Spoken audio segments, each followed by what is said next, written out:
நம்ம தலைநகர் டெல்லியில பொல்யூஷனை கண்ட்ரோல் பண்ற நோக்கத்துல செயற்கை மழையை உருவாக்குறதுக்கான முயற்சிகளானது நேற்று நடந்தது. இந்த முயற்சிகள் பெரிய அளவுல வெற்றி பெறல அப்படின்னு தான் சொல்லும். இதற்கு மிக முக்கியமான காரணம் காற்றின் ஈரப்பதமானது ஒரு 50% மேல இருந்தாதான் செயற்கை மழையானது நல்லா பெய்யும்.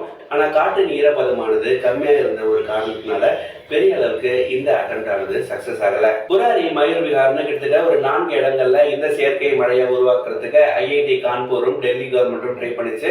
ஆனா விசிபிளான பெரிய மழையானது நேற்று டெல்லி நகர்ல பெய்யல. நம்ம நாட்டுடைய தலைநகரான டெல்லியில பொல்யூஷனை எப்படி கண்ட்ரோல் பண்றதுன்னு தெரியாம திணறிட்டு இருக்கிற டெல்லி அரசாங்கம் நவம்பர் 1ஆம் தேதியில இருந்து BS4 கமர்ஷியல் வெஹிக்கிள்ஸை டெல்லிக்குள்ள அலோவ் பண்ண போறது இல்லை அப்படின்ற மாதிரி சொல்லியிருக்காங்க. டெல்லிக்குள்ள ஒரு கமர்ஷியல் வெஹிக்கிள் வரணும் அப்படின்னா அது சிஎன்ஜியா இருக்கணும், இல்ல எல்பிஜியா இருக்கணும், அப்படி இல்லைன்னா அது ஒரு எலக்ட்ரிக் வெஹிக்கிளா இருக்கலாம்.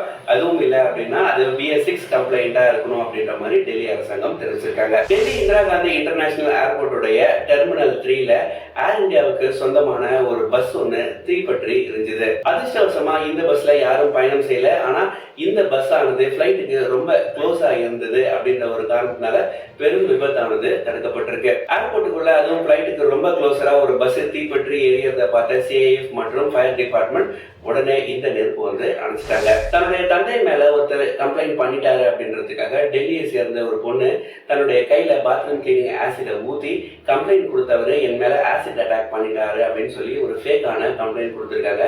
இது டெல்லி வட்டாரங்கள்ல பெரும் பரபரப்பை ஏற்படுத்தியிருக்கு. போலீஸ் இன்வெஸ்டிகேஷன்ல இவங்க ஃபேக்கா கம்ப்ளைண்ட் கொடுத்திருக்காங்க அப்படின்றதும் தெரிய வந்திருக்கு. இதே மாதிரி தகவல்களுக்கு இணைந்திருங்கள். நன்றி, வணக்கம்.